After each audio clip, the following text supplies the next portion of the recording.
Hello, my friends and students. Welcome to my YouTube channel, English Classroom. এখন আমি শ্রীকৃষ্ণ কীর্তন সম্পর্কে আলোচনা করব। এই যে চারিদিকে শ্রীকৃষ্ণ কীর্তন এখন চলছে, চৈত্র, বৈশাখ, জ্যৈষ্ঠ, আষাঢ় চলবে। এই শ্রীকৃষ্ণ কীর্তন আমরা কেন শুনব? এর মাহাত্ম্য কি? এটা কিভাবে শ্রবণ করা দরকার? এটা একটা বিরাট বৈষ্ণব তত্ত্ব। বৈষ্ণব তত্ত্ব মানুষের জীবনের জন্ম জন্মান্তরের কথা ভাবে।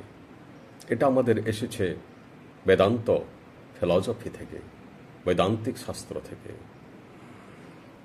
এবং এটা আধুনিক যুগে প্রচলন করেছেন কীর্তন, সেটা চালু করেছেন আমাদের মহাপ্রভু শ্রী চৈতন্যদেব। নদিয়ার নিমাই এটা চালু করেছেন। কিন্তু শ্রীকৃষ্ণ কীর্তনের যে মূল ধারা, যে মূল বার্তা, সেটা কিন্তু আমাদের বৈষ্ণব তত্ত্ব সেটা না। সেটা সেই যে বৈষ্ণব তত্ত্ব, তা কিন্তু বেদান্ত শাস্ত্রেরই মূল কথা বটে। শ্রীকৃষ্ণ কীর্তন মানে কি? শ্রীকৃষ্ণ কীর্তন মানে হচ্ছে ভগবানের প্রতি চরমতম ভক্তি, শ্রদ্ধা এবং পূজা। আমাদের বেদান্ত ফিলসফি বলছে, তুমি অমৃতস্য সন্তান, অর্থাৎ তুমি অমৃতের সন্তান। তোমার অমৃতের বাণী, স্বর্গীয় বাণী শ্রবণ করার জন্যই তোমার ওই কর্ণযুগল তৈরি হয়েছে।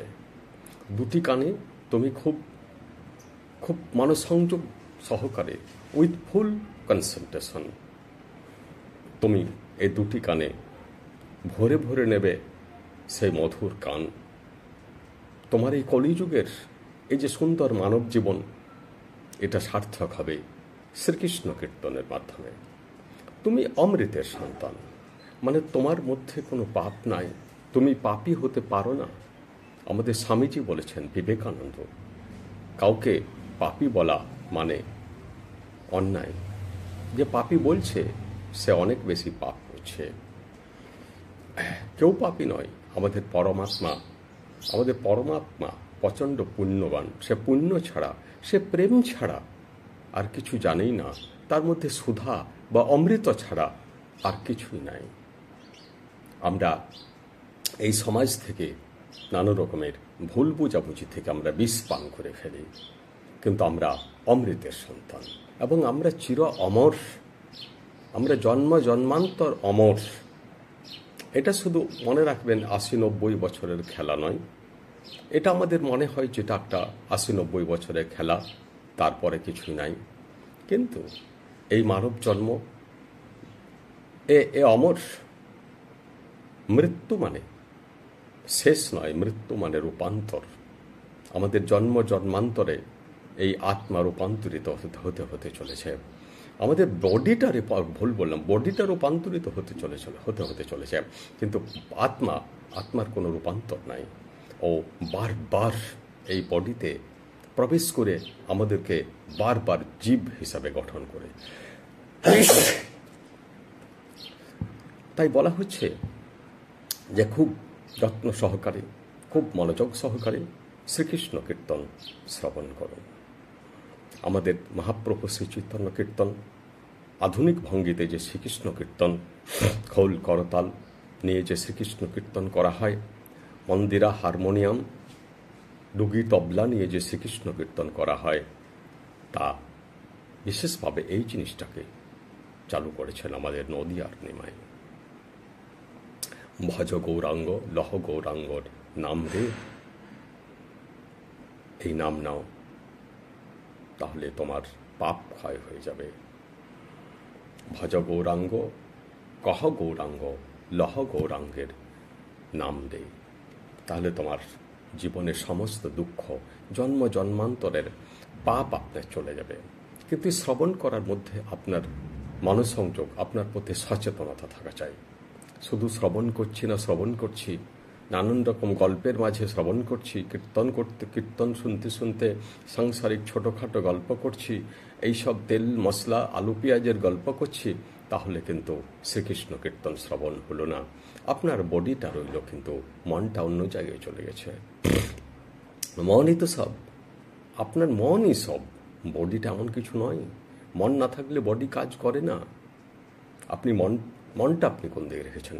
ঘরে রেখেছেন নাকি ওই বৈষ্ণব তত্ত্বের দিকে রেখেছেন? শ্রীকৃষ্ণ কীর্তনের সময় অনেক গোলমাল শোনা যায়। এই গোলমালটা একেবারে নিষিদ্ধ, বৈষ্ণব তত্ত্ব অনুযায়ী নিষিদ্ধ।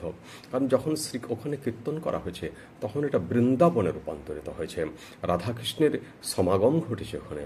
ওখানে কৃষ্ণ তত্ত্ব শ্রবণ করুন এবং রাধার সে নিষ্কাম প্রেমকে আস্বাদন করুন, যাতে আপনিও এই দলে রাধার মতো হয়ে যেতে পারেন। আমাদেরকে প্রত্যেককে রাধা হইতে বলা হয়েছে। কীর্তন মানে হচ্ছে প্রশংসা, অ্যাপ্রিসিয়েশন। আপনি প্রশংসা করছেন, কার প্রশংসা করছেন? সেই সর্বশক্তিমান ভগবান কৃষ্ণের, সেই সর্বশক্তিমান রামচন্দ্রের প্রশংসা করছেন। অর্থাৎ তার কার্যকলাপ, তার যে জীবনধারা এত মহৎ ছিল, তিনি কত ত্যাগী ছিলেন, কত সুন্দর একটা মানুষ ছিলেন। তিনি মানুষের কাছে জীবিত অবস্থাতেই পূজিত হয়েছেন, যদিও তার যথেষ্ট শত্রু ছিল শ্রীকৃষ্ণের এবং রামচন্দ্রের। কিন্তু সেই অবস্থাতেও তিনি এত যে মহৎ কাজ করে গেছেন, সেটাই তো শ্রীকৃষ্ণ কীর্তনের মূল কথা। অর্থাৎ আপনি এই সংসারে থেকেও আপনি অনেকটা সন্ন্যাস ধর্ম পালন করুন। বলা হচ্ছে যে একজন পরিচারিকা যেমন পরের বাড়িতে থাকে, পরের বাড়ির ছেলে মানুষ করে, কিন্তু ওর মন থাকে কিন্তু নিজের ছেলের দিকে, নিজের ঘরের দিকে। তেমনি আপনি সংসারে সমস্ত কাজই করতে পারেন, যা খুশি করতে পারেন, সমস্ত কাজ, কোনো কাজ ছোট বড় নয়, কিন্তু আপনার ভগবানে মন থাকবে। এই মনটাই আপনাকে পৌঁছে দেবে সেই ভগবানের, সেই অমৃত ধামে, সেই বৈকুণ্ঠ ধামে। তা আপনারা যদি বৈকুণ্ঠ ধাম লাভ করতে চান, তবে অবশ্যই শ্রীকৃষ্ণ কীর্তন খুব মনোযোগ সহকারে শ্রবণ করুন। এ হচ্ছে মধুর বাণী, এ অমৃতবাণী, এর মতো জিনিস হয় না। কিন্তু সেটা নির্ভর করছে আপনার অন্তরে সেটা ঢুকবে কিনা, আপনাকে মুখ্য প্রদান করবে কিনা। সেটা হচ্ছে আপনি কীরকম মানসিকতা নিয়ে এবং কতটা মনসংযোগ নিয়ে এটা শ্রবণ করছেন। যখন আমরা পূজা করি তখন কি পূজা মানে কি? পূজা মানে আমি নিজের অহংকারকে সারেন্ডার করেছি, সাংসারিক চাপ, ভয়, লোভ এসব থেকে মুক্ত হয়েছি। শ্রীকৃষ্ণ কীর্তন মানু তাই এটাও তো পূজা। অর্থাৎ আমরা যখন এই কীর্তন শ্রবণ করব তখন আমরা পূজা করছি, অর্থাৎ আমরা সারেন্ডার করছি। আমরা সাংসারিক সেই নানান রকম ছোটোখাটো ব্যাপার করে, যদিও ছোটোখাটো ব্যাপার নয়, ছোটোখাটো ব্যাপার কিছুই নয়, কিন্তু সংসারের ঝামেলাগুলোকে, যেগুলো আমাদেরকে অনেক সময় বিরক্ত করে তোলে, যেগুলো আমাদের মেন্টাল প্রেশার তৈরি করে, সেইগুলো থেকে আমরা দূরে থেকে আমরা কেবল কীর্তনই শ্রবণ করব। অর্থাৎ সম্পূর্ণ মনসংযোগ দিয়ে আমরা এই জিনিস যদি শ্রবণ করতে পারি, তবে প্রত্যেকটা ভক্তের এই উন্নতি হবে। ভক্তি হচ্ছে সবচেয়ে মূল্যবান জিনিস। ভক্তির মতো এত গভীর জিনিস আর কিছু নাই।